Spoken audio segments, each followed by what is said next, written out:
Hey everybody, it's Kai at Thrifting, and I'm headed to storage, so go with me. And you know, since we're doing Vlogmas, I was thinking, everybody's life, how do we all end up being resellers? How do we all end up being resellers? It's a different journey for everybody. So here's part of mine. I debated on whether I would share this story because it doesn't have a happy ending, and not every story will, but I guess I want to share it because if I can go through this and still enjoy life and be happy and find a way to be happy, then others that go through it can do it too. So on that note, let's get driving. All right. So I used to work at hospice. I was a nurse assistant, and I loved my job. I had been working with the developmentally disabled adults for a long time, because I also have a sister who was born with a rare disorder, and I grew up in an empathetic household. Obviously with my sister, who I love very much, I wanted to show, okay, car, I'm driving, pull out of your driveway in a second. Anyhow, I love my sister, so I showed her, compassion. I was a kid, we were both kids, and but okay, so I used to work at hospice, and just I worked with the elderly a lot, developmentally disabled a lot, at hospice, and I just answered a call to a job fair. I met, I'm just going to use the first initials of the people that I met at the job fair, because one of them was just so instrumental in me getting into this hospice position. And her name is Miss T, and Miss T was amazing. She was amazing. She was loving and caring. Just even at the job fair, I could tell that she was really into her position. And so Miss T had an assistant under her who was Miss L. And Miss L was a bit more guarded, and I'm kind of folksy and, chatty. And Miss L was kind of more reserved and kind of she didn't smile. She was just kind of all business. And Miss L and Miss T spoke, we are going to give you the position. And I was like, oh, sign me up. So I had to go get my scrubs and all of that.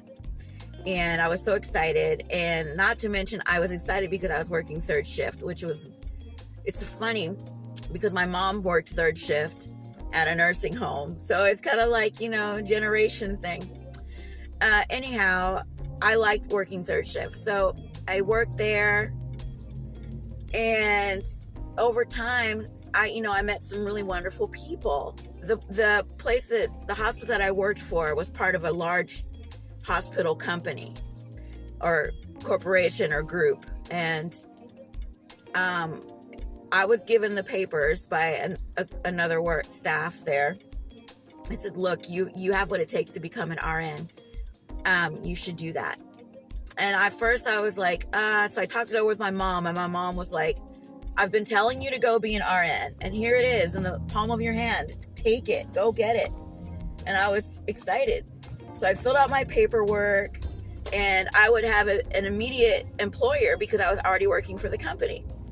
So I was like, okay. So I got my paperwork turned in. Just before I turned in my paperwork, Miss T, one of the most amazing bosses I've ever had, was promoted to head of hospital of one of the hospitals for the company. And she left her position, and Miss L, who was underneath her, took her spot. And like I said, Miss L was all business, no smiles, no nothing, chop, chop, let's do it. And I can't change me. I'm always really folksy and giving and chatty and, you know, in the proper times.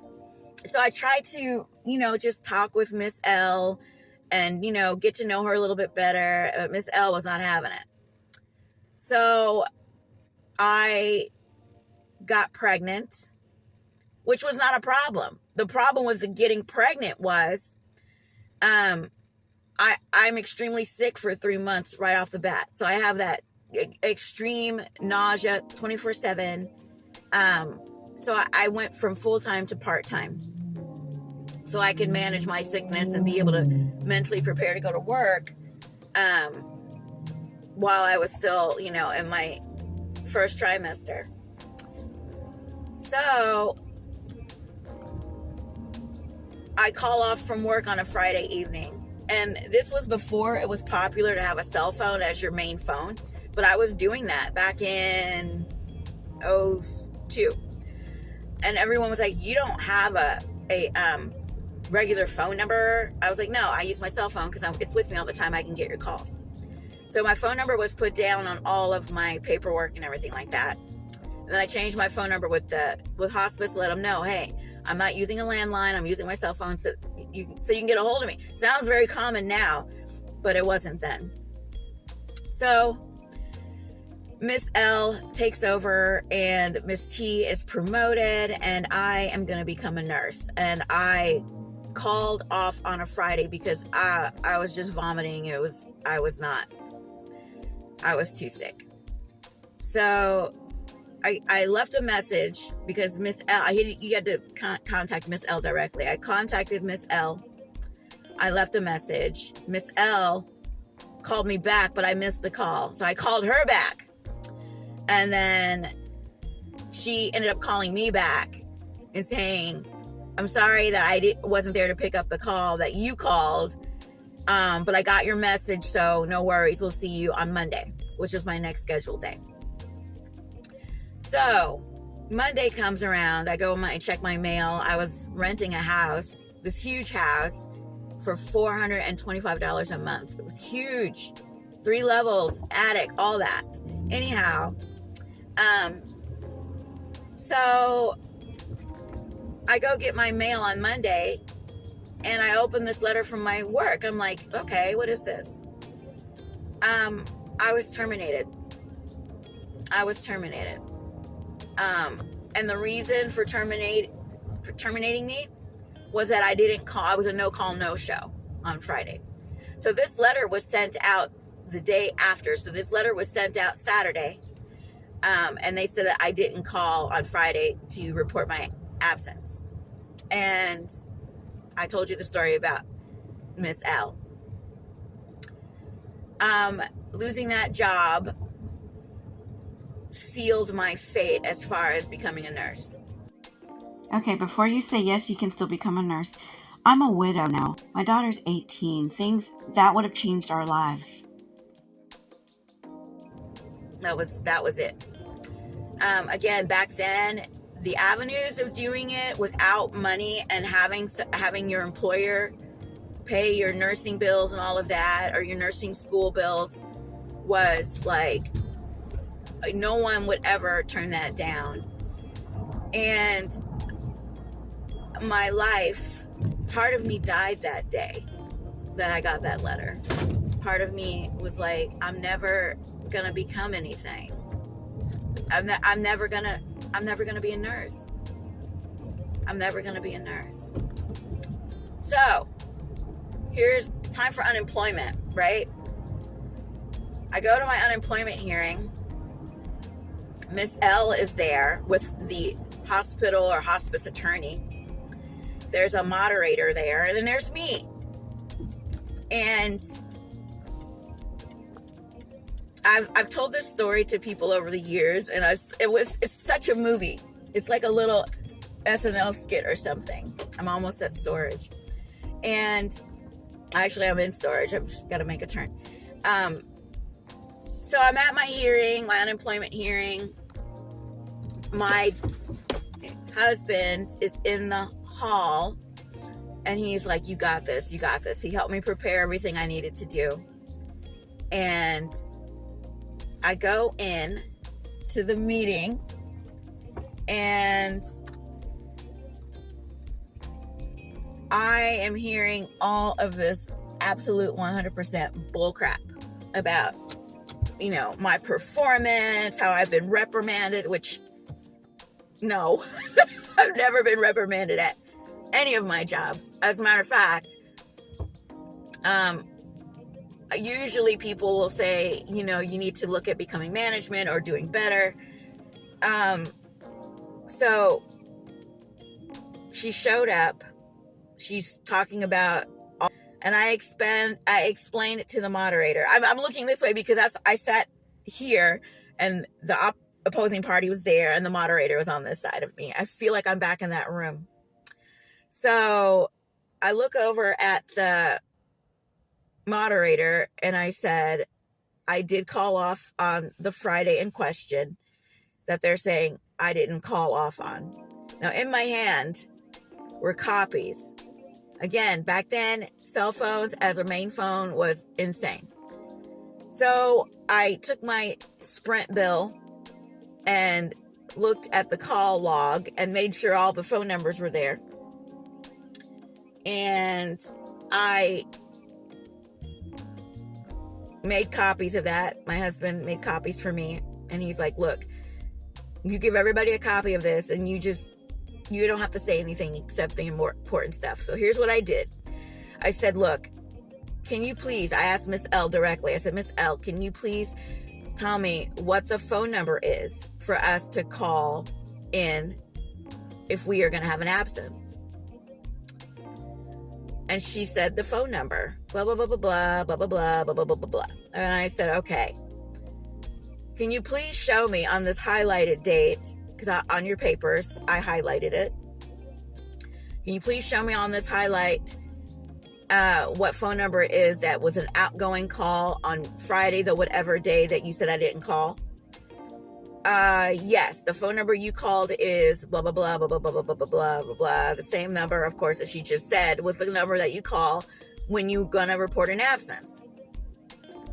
And in slow motion in my mind, I remember the attorney for the hospital started putting her papers away because it was over. The case was over. Not only did I call in to report my absence, but she returned my call. And we had no communication, she tried to say. So I got my unemployment. And somebody that I used to work with said, look, you need to go back and reapply so that you can become an RN.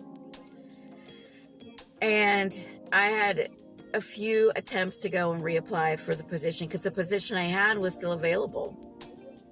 And I was never reinstated. Now, I know from then I had my daughter, who is now 18. But that was a really big bump for me. But I kept on. As a matter of fact, after I had my daughter, for the next few years, I ended up owning my own business. And I was in a mall, and it was my business. And it's funny because my husband would work with me, of course, and he would be in there, and people would congratulate him. Oh, this is such a nice business. I will get into what the business was later. And he's like, no, it's my wife's business, which I always appreciated him for that, because I always felt like I never got acknowledgement for the things that I did. It was always somebody else getting the credit for my work. That's just my experience in life, sadly. But that's why I'm not an RN today. After all that stuff went down, life happened, and I never got back on that path. But I told you this story because I want you to know that even though that's what I wanted to do, I know people say, oh, it's not too late to go back. I understand that.